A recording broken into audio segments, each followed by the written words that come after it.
Public education has been under recent attack. Welcome to Delmarva Today. This is Don Rush. The founders of the nation saw education as a key to a democratic society.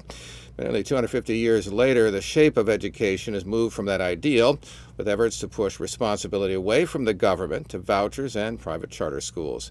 Derek Black has written a new book entitled Schoolhouse Burning, Public Education and the Assault on Democracy, and he joins us this morning. Welcome to the program. Thanks for having me on. It's a pleasure to be here. So let's begin with that ideal. You quote, as a matter of fact, James Madison, who says a popular government without popular information or the means of acquiring it is but a prologue to farce and tragedy. And you go on to cite, of course, John Adams and even Thomas Jefferson, emphasizing education as going hand in hand with a democratic government, republic. Outline for me that initial ideal about how they twin these two ideas. Yeah, first of all, America back in the late 1700s was really a radical idea. At that moment in time, the world was ruled by kings and queens and a few elites. And the idea that you would just hand over political power to regular folks was frightening to some and radical to others. And so, the Jeffersons, the Adams, and the Washingtons of the world said, look, if we're going to do this thing, and America is going to succeed, then we've got to make sure that regular folks have access to education. And so there from the beginning, there was this idea that for self-government to work, for democracy to work, public education had to be at its base. And it really took legislative form in terms of the Northwest Ordinances then. Yeah, that's right. The Northwest Ordinances are often overlooked as this sort of statute that tried but didn't succeed in a few things. But what I point out in the book is a couple of things. First of all, the Northwest Ordinance predates our U.S. Constitution itself, which is an important point to understand.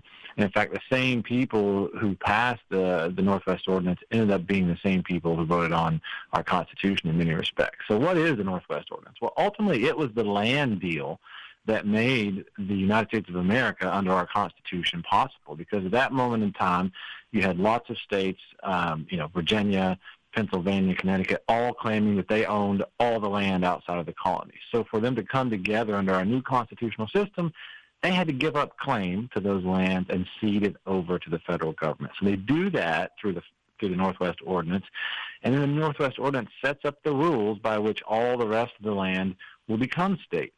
And what it says is that in every single town in the remainder of the Northwest territories, which was the rest of America at the time, there must be a lot reserved to the center of every town for public education, and that the outlying lots of town would be reserved to support those schools.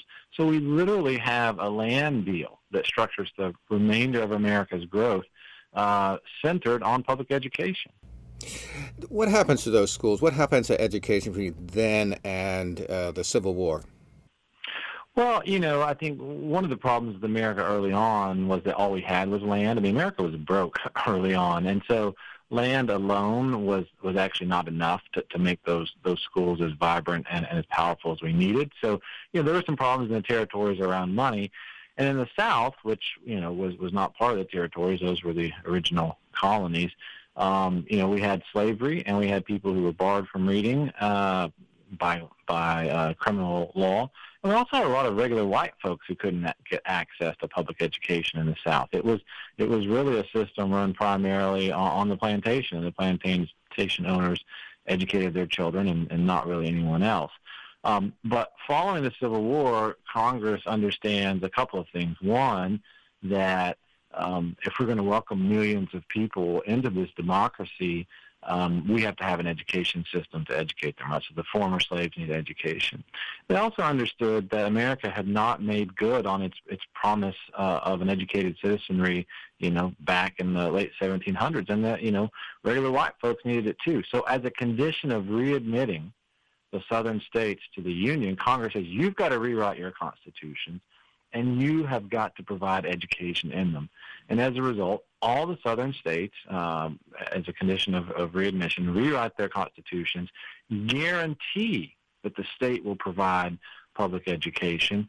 And so we go from a region which has no right to education to one where there's this uniform right to education in the South. And then that idea takes hold in the North. And as the northern states began rewriting their constitutions, in subsequent years, they all put it in there. So that, by the or the late 1870s, every state in the country, except for Connecticut, has a clause in its constitution requiring the state to provide public education to its citizens. One of the things before we leave this Civil War period is that one of the things you note is that the escaped slaves, even during the Civil War, that they sought education. They wanted to read and write. As a matter of fact, you describe one woman who's some 80 years old who wanted to read because she still wanted to read her Bible. Yeah, I think that was actually a Maryland story, or at least there was one from Maryland along those lines. But you're right. I mean, to me, the real heart of the book, the one that'll just change the way you look at the world, are those firsthand accounts by former slaves about their fight to get education before the Civil War was ever over, and that part was news to me. So, for instance, we have a lot of conversation going on about the 1619 Project. Well, the 1619 Project focuses on Fort Monroe, Virginia, which is the first place where slaves land in America. Well, Fort Monroe, Virginia, in 1863, I believe it was, is actually the very first place where slaves are openly allowed to read in the South, because when the war breaks out, they flee behind Union lines there at Fort Monroe, Virginia.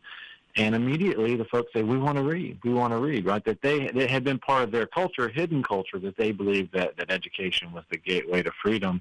And so you see education and schools blossoming immediately during the war there in Fort Monroe. I talk about the first school for African Americans ever built in America, at least in the South, was built not after the Civil War, but during the Civil War, again, as slaves began to organize themselves, behind freedom's lines to have education.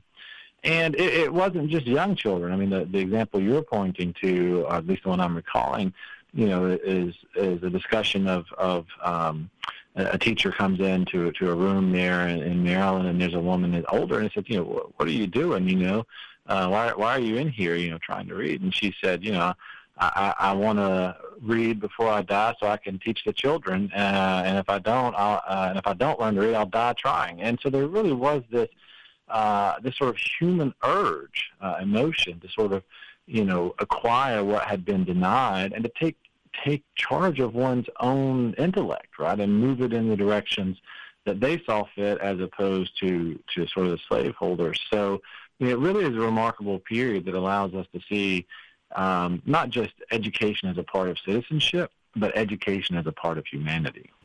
Now, turning to the funding of these schools, some of it comes from the state, obviously, and what I found interesting was the poll tax, which was really initially to fund schools.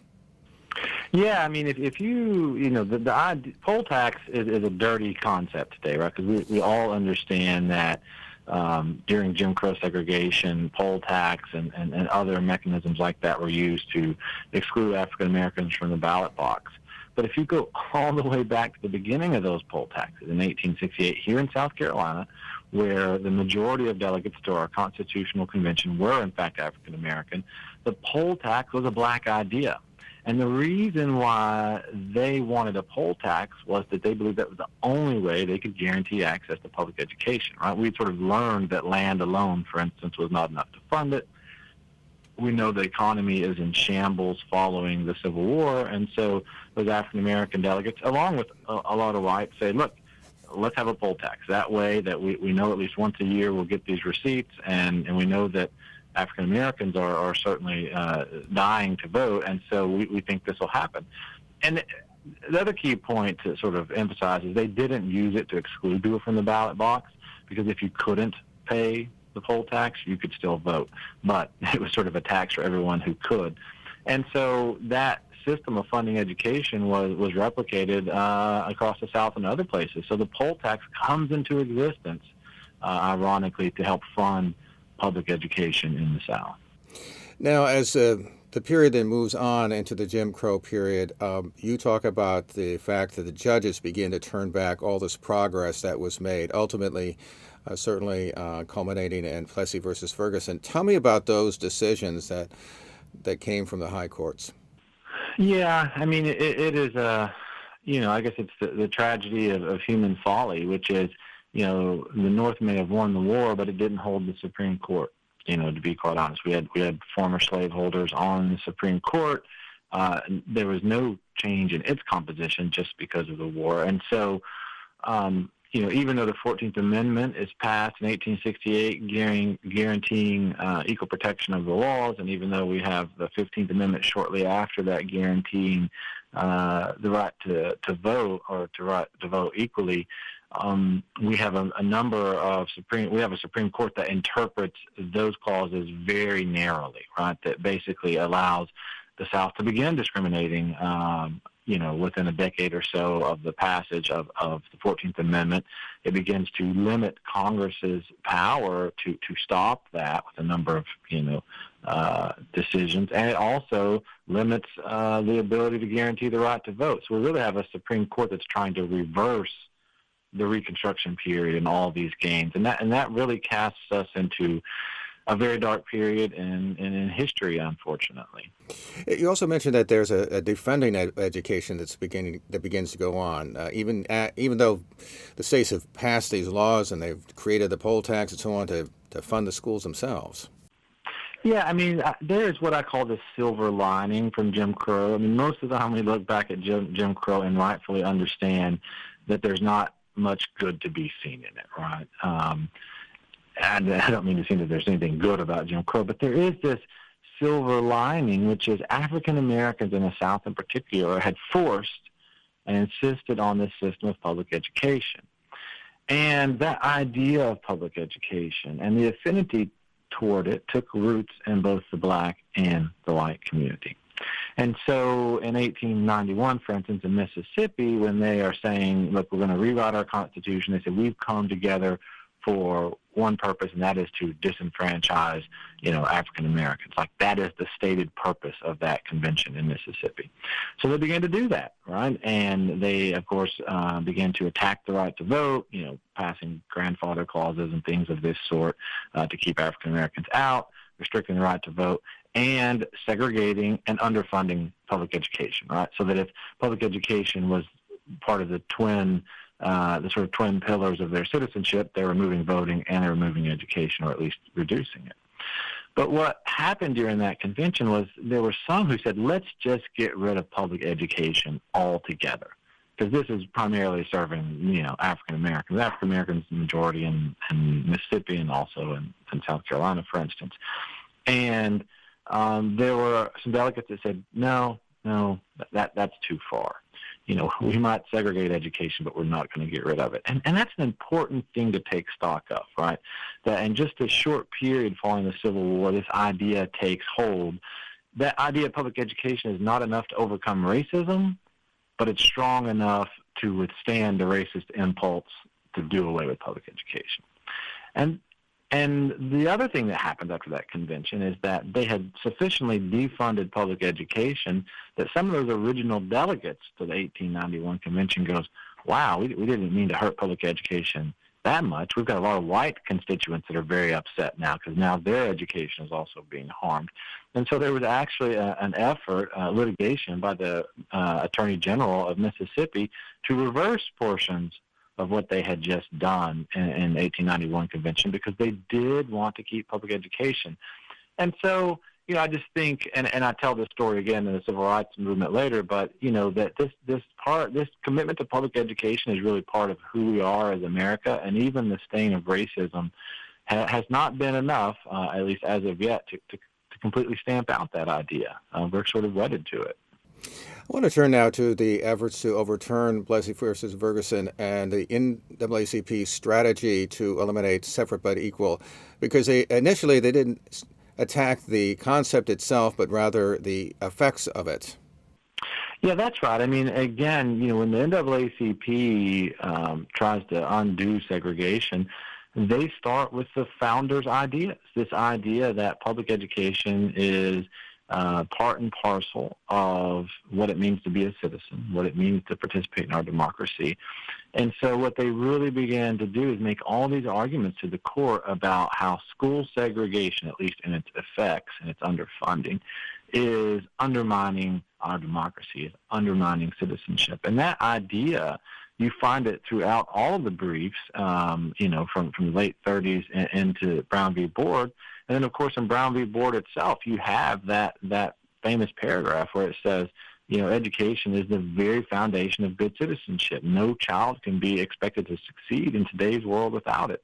Now, the court doesn't recognize a fundamental right in that case, but you see that same theme, that same commitment, that same understanding of public education driving what the court did in Brown versus Board of Education. How significant, by the way, was the decision to leave out this idea of education as a right? I mean, as I understand in reading the book, there was some consideration of it, but in order to get everybody to sign on, it got left out. Yeah, I mean, I think at the time it didn't seem all that significant. Right? What the court was seeing in front of it was segregation, and it needed to be eliminated. And whether you eliminated that by attacking them under equal protection grounds or discrimination grounds, or you eliminated it based on education as a fundamental right, didn't necessarily matter that much. But the very first drafts of Brown and then its companion case, Bowen versus Sharp, the very first drafts were striking down segregation based upon the idea that education is a fundamental right. I don't want to put people to sleep with some other Supreme Court history about the Lochner era, but the short story is the court said, yeah, we don't really like that fundamental right stuff, at least not the way you're doing it, so let's just stay away from that. Let's just do equal protection. So they did it in Brown. They struck down segregation, and at least for the next 20 years, it's neither here nor there, the grounds upon which the court decided Brown. But it creeps up again in the 70s because although Brown had helped begin to bring down the walls of segregation, it had not eliminated unequal funding of public education, unequal funding that affects poor white kids, poor black kids, rural communities, inner city communities, right? That this sort of system of funding schools works a serious disadvantage for poor folks, in short. And so, we go back to the Supreme Court in a case called San Antonio versus Rodriguez, challenging unequal school funding, and the court says, well, there is no fundamental right to education. Now, of course, if Brown had decided that 20 years earlier, Rodriguez is the easy case. But since it did not decide that, and since the composition of the court had changed tremendously by 73, the court says no. And that decision in Rodriguez has hampered equality for the last 50 years. There's in fact, there was just a case decided yesterday about unequal access to school resources and other things in Rhode Island, and the court said no, there is no fundamental right. They rejected it. There was another decision, a couple other decisions over the past year in Michigan around this subject. And so, we see kids across this country, it varies by state, but across this country trying to attack inequality in their schools that isn't related to segregation.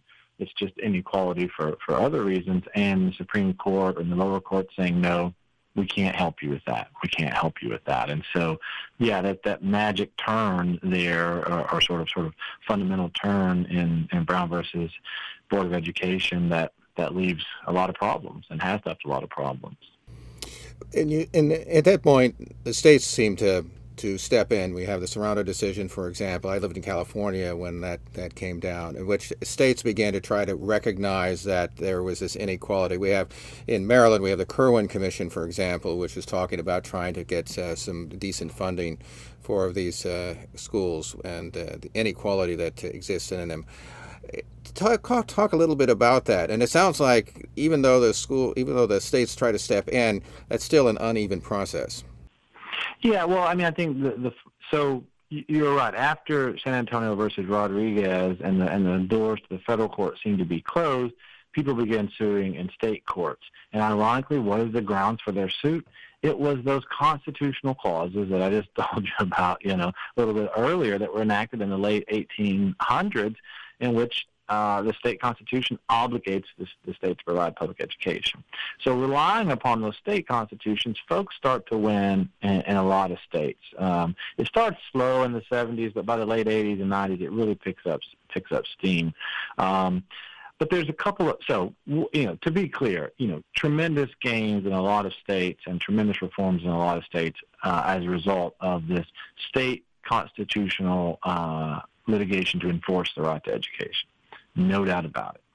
But it's not perfect, right? And there's a couple of reasons why it's not perfect. I mean, one is our state Supreme Courts are not as independent as our federal courts. And so, some of these justices have had political attacks waged on them to get them unelected after they've decided in favor of public education in the Constitution. So there's that problem. And then there's the other problem, which is what we call separation of powers, which is a state Supreme Court can't really make a state legislature do much of anything. They can tell them that they're violating the Constitution, but there's limits to their authority to enforce it. So you've got that problem. And then the other problem you have is that if we're going on state constitutions, you've got to have 50 different litigation strategies in 50 different states. And although plaintiffs have won in over half of the states, there's still a 20-some-odd states out there where their state Supreme Courts have said, no, we think the school equity matters are political questions, and we as a state Supreme Court just can't hear those cases. So, Rhode Island is an example of that. Michigan is an example of that. Illinois has been an example of that. And so for those children in those 20, plus states, they don't have recourse in the state or the federal courts. And that's why there has been a resurgence and an attempt to sort of, rethink that Rodriguez decision, Gary B. decision, which got a lot of attention nationally out of Detroit over the last year or so. That's what it was. These kids are saying, look, we can't sue in state court. Things are so bad here. Let's try a federal fundamental right to education again. Now, there does seem to be a shift that then occurs in thinking about education, particularly with vouchers and, of course, the charter schools. Vouchers themselves seem to at least come into favor somewhat with the massive resistance to integration. Explain the origins of these two particular avenues of education. Well, yeah, we certainly, a lot of talk about vouchers today, and some folks think vouchers are a new idea, but they are really an old idea, or at least, 50-year-old idea. And so, when Brown v. Board and a few other cases that followed it mandated the integration of public schools in the South, there was, as you said, massive resistance. You had politicians saying, this is inappropriate, the federal court lacks the power, we have to resist by all means. And one of those means that the Virginia legislature passed was to say that a local school district can close down its doors and transform all of its money into vouchers. And that way it would pay for children to go to private schools, and the private schools could be segregated even if the public schools couldn't. And so, we have a county in Virginia that takes that route, closes down its schools for a few years, and starts paying private tuition for kids to go to segregated academies. African American communities, to their credit, were not going to play that game, and unfortunately those children just went without education rather than go to segregated private schools at the time. But yeah, we have this history of vouchers sort of starting out at least as a public policy, as a way to avoid the desegregation of our schools. The other silver lining that I point out, though, is that in Virginia, in the state capital, for instance, it was really white suburban mothers, to be quite honest, as they saw their public schools about to be closed, really, had to have a heart-to-heart and said, look, if our choice is between no public education and desegregated public education, we'll take desegregated public education.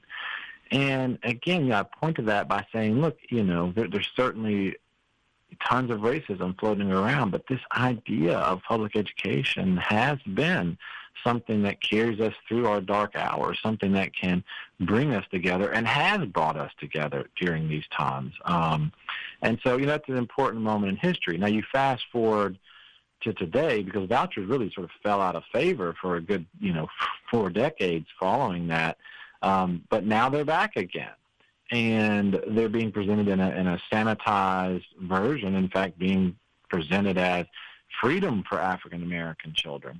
And to be clear, there's a lot of folks in the white and the African American community who favor vouchers, and so I'm not attacking them as individuals. They may have good reasons for it, but this really is an idea with racist roots, and it is a policy that will allow schools to become further segregated and more unequal than they currently are, at the same time that they are defunding our public schools. Now, you pointed at the 2008 recession as sort of the beginning in many ways of these cuts to education budgets. We now get a pointing towards charter schools, and you point out two particular individuals, Arne Duncan, Education Secretary under the Obama administration, of course, the current Betsy DeVos, who is the current Education Secretary. Tell me a little bit about those. You seem to be a little more sympathetic to Duncan as opposed to DeVos. Yeah, I don't think that. Yeah. So first of all, you're right. The book is bipartisan in that respect. That I spare no punches for Duncan or DeVos. Although I am, as you say, a little bit more sympathetic to DeVos. I don't think. Sympathetic to Duncan. Yeah. I don't think that Duncan was out to destroy public education. I think maybe he is misguided in his beliefs about the capacity of the private sector. But if we rewind to 2008, charter schools are still limited in a lot of respects. A lot of states, North Carolina, for instance, had limited the number of charters in the state to 100, which is to say each school district can have one charter school, right? That these are really schools of experimentation and innovation. They are not models to build a system around, and or to create a system. And Duncan had overseen massive charter school expansion in Chicago, and of course he comes to become Secretary of Education, and he begins pushing that charter agenda. And in fact, the most obvious sort of example of that was when he had a couple $1 billion to hand out in innovation funds, and he told, this is during the recession, states are cash strapped and desperate, and he says, look, any state who retains its cap on charters will jeopardize its standing in receiving a Race to the Top grant. And as a result of that, states like North Carolina and others who had long had caps on charters, long limited their growth, said, look, we got to have this money, we got to have a shot at it, and they begin lifting their charter caps. And as a result of that, we see exponential expansion in those states and elsewhere. And on top of that, he and Congress are building into the budget sort of more money to help create more. So we see this charter expansion under Duncan that has an enormous effect on the budgets of traditional public schools. And then when we get DeVos, she still talks about charters as schools of choice in general, but what we really see her is to flip the script and say, we're going to go one step further. We want purely privatized education in the form of vouchers. And she's been pushing that since day one, and then during the pandemic, this stuff isn't in the book, but I've been writing about it. She has been exploiting anything she can, really, during the pandemic to try to push more and more private schools. She literally was taking money or demanding that money that's reserved for public schools be given to private schools in the middle of the pandemic. It's just really astounding, to be quite honest. Well, we've been talking with Derek Black. He has written a new book entitled Schoolhouse Burning, Public Education and the Assault on Democracy. And we appreciate you taking the time to talk with us this morning. Yeah, I appreciate it. It's been a pleasure. This has been Delmarva Today. I'm Don Rush. Thanks for listening.